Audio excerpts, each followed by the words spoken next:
ನಮಸ್ಕಾರ ಫ್ರೆಂಡ್ಸ್. ನಿಮ್ಮ ಇಂಗ್ಲಿಷ್ ಭಾಷೆಯನ್ನು ಕಲಿಯೋ ಪ್ರಯತ್ನ ಎಲ್ಲಿ ತನಕ ಬಂದದ? I hope you have got over the fear as a suggested you last weak.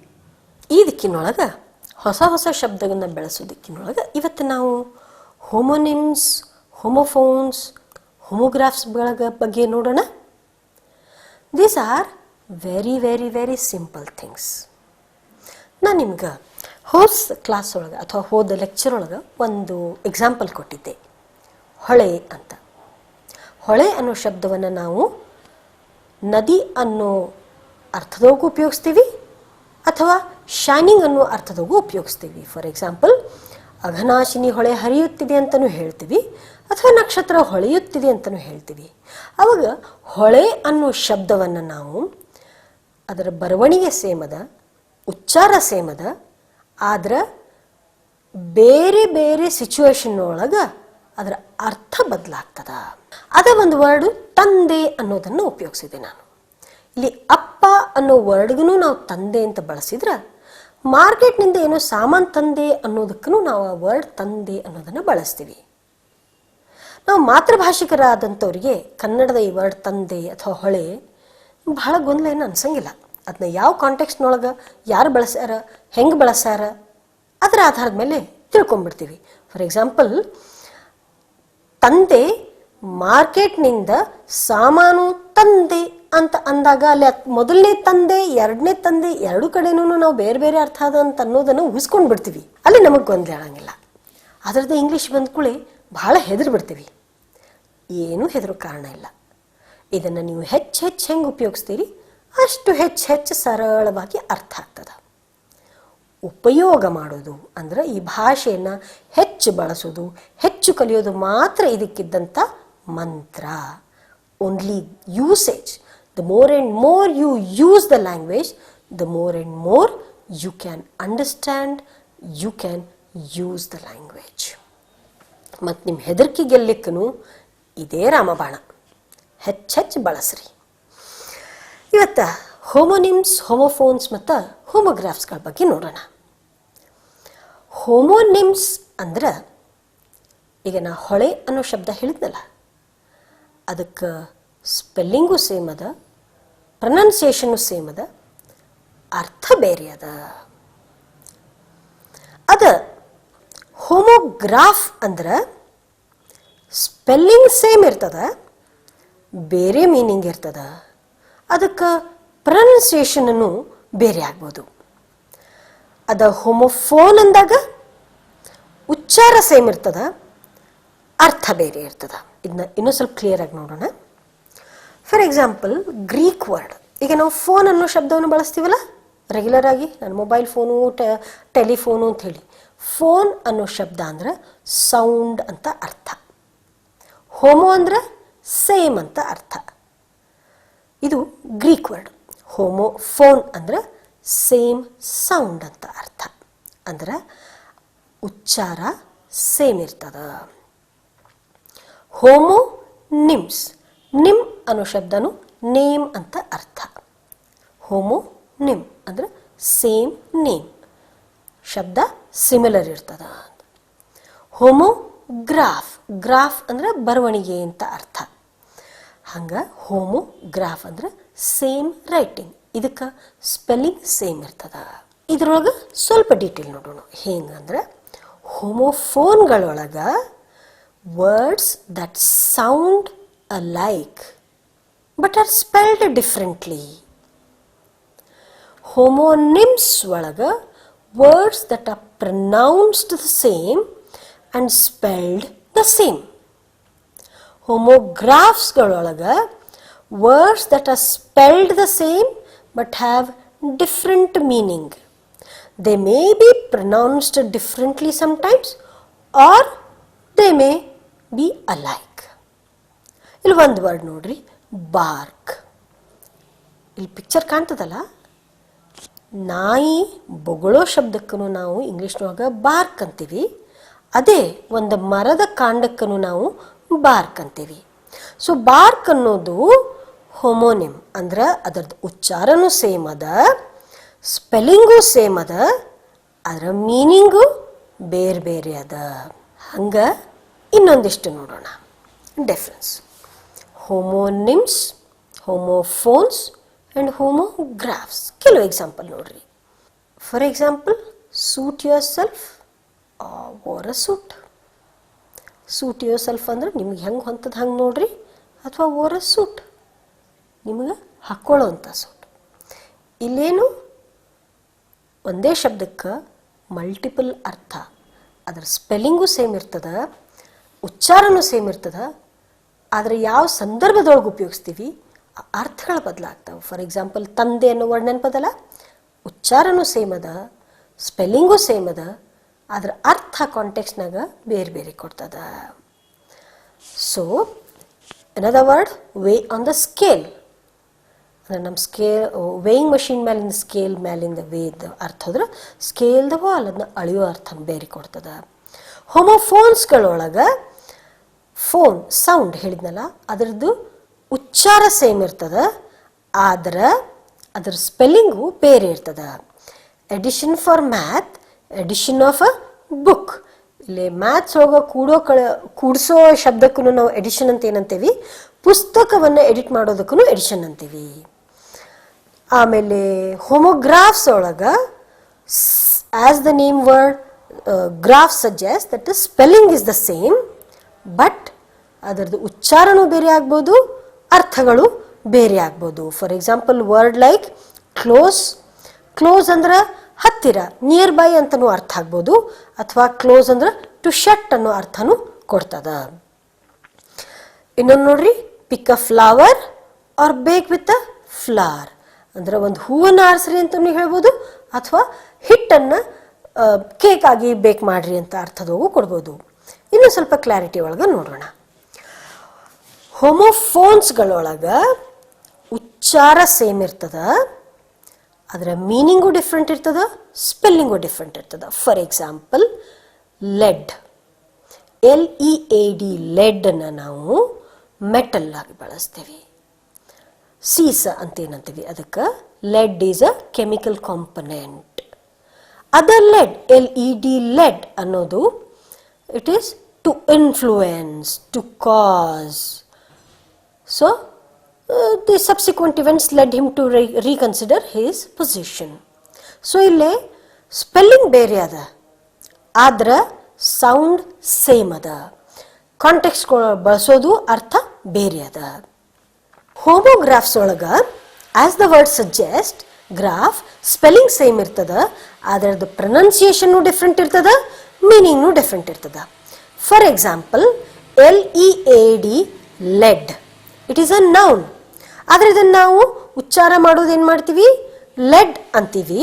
ಇದು lead is a chemical component. ಇನ್ನೊಂದು ಸೇಮ್ ವರ್ಡ್ LEAD, ಅದರದು ವರ್ಬ್, ಅದರ ಪ್ರೊನೌನ್ಸಿಯೇಷನ್ ಇಂದ ಲೀಡ್ ಅಂತ ಅದ.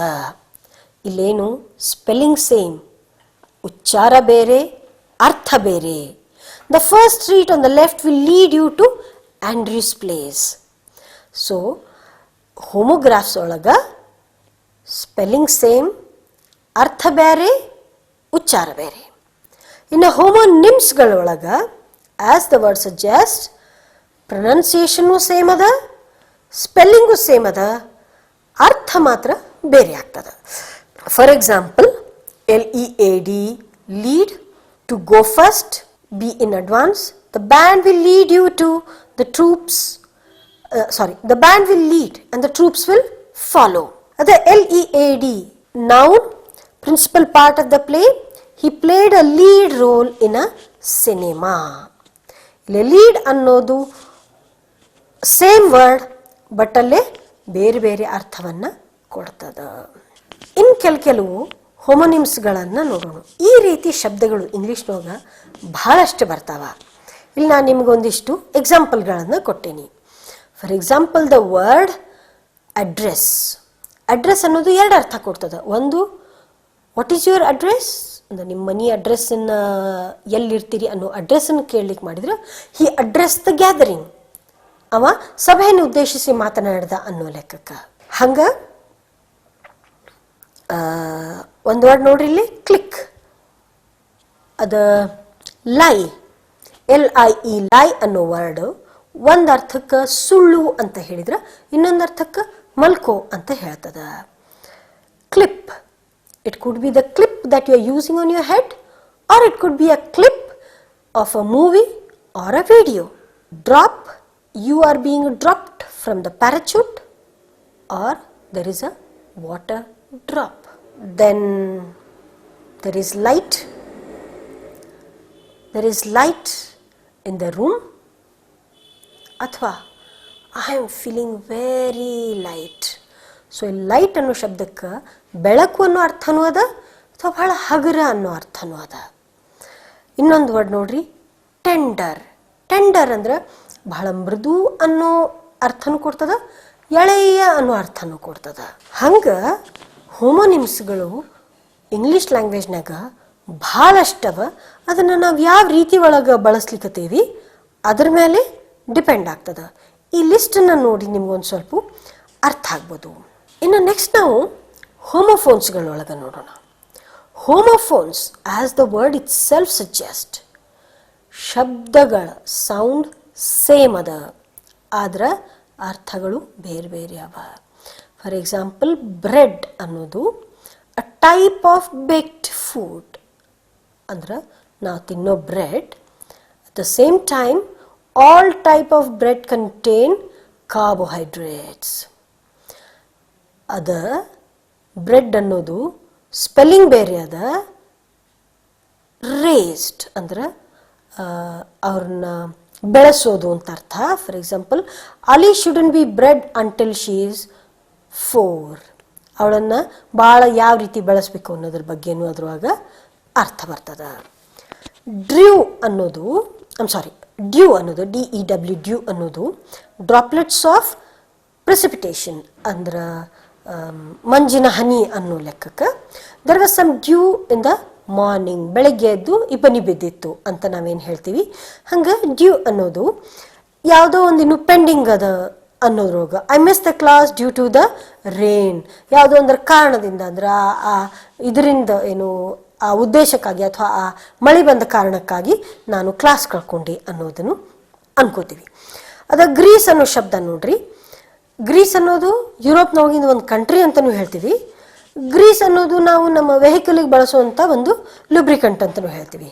She is dying to go to Greece, ಗ್ರೀಕಿಗೆ ಭಾಳ ಹೋಗಲೇಬೇಕನ್ನೋ ಹಂಬಲದ ಅನ್ನೋ ಲೆಕ್ಕಕ್ಕೂ.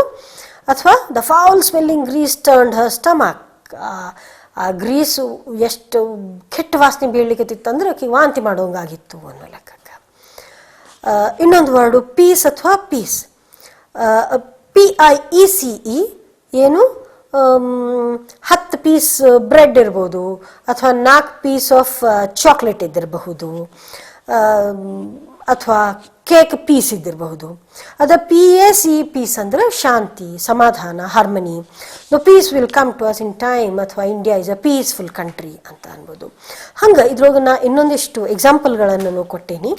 ಎಲ್ಲೇ ಅದ್ರ ಸ್ಪೆಲ್ಲಿಂಗ್ ಬೇರೆ ಅದ. ದ ವರ್ಡ್ ಸಜೆಸ್ಟ್ ಫೋನ್ಸ್, ಅದರದ್ದು ಸೌಂಡ್ ಸೇಮ್ ಇರ್ತದ, ಬಟ್ ಸ್ಪೆಲ್ಲಿಂಗ್ಗಳು ಬೇರೆ ಬೇರೆ ಇರ್ತಾವ. ಈಗಿನ ಕೆಲವು ಹೋಮೋಗ್ರಾಫ್ಸ್ಗಳನ್ನು ನೋಡೋಣ. For example, the word letter, LETTER, there is a letter for you.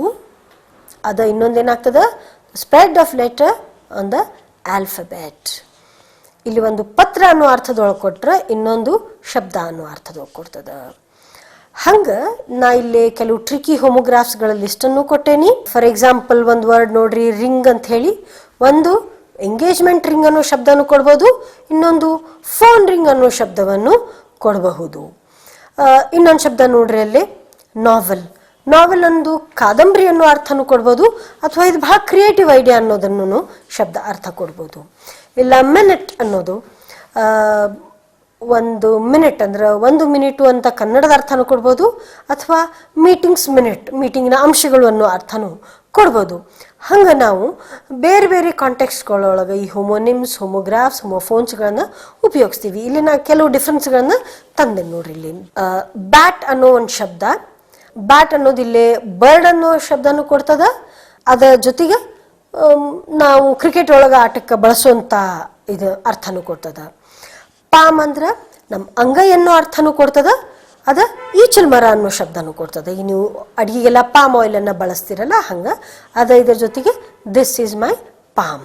ನಾನು ನಿಮ್ಗೆ ಹೆಂಗೆ ಶಬ್ದ ಅಂದೆ ಲೈಟ್ ಅನ್ನೋದು ಹಗರ ಅನ್ನೋ ಅರ್ಥನೂ ಕೊಡ್ತದ, ಪ್ರಕಾಶ ಅನ್ನೋ ಅರ್ಥನೂ ಕೊಡ್ತದ. ಅದು ಹೋಮೋಫೋನ್ಸ್ ಒಳಗೆ ನೋಡ್ರಿ, ಅಲ್ಲಿ 8 ಮತ್ತು 8 ATE 8 ಅನ್ನೋದು ಪಾಸ್ಟ್ ಟೆನ್ಸ್ ಆಫ್ ಈಟ್. ನಾ ಊಟ ಮಾಡಿದೆ, I eight all my food.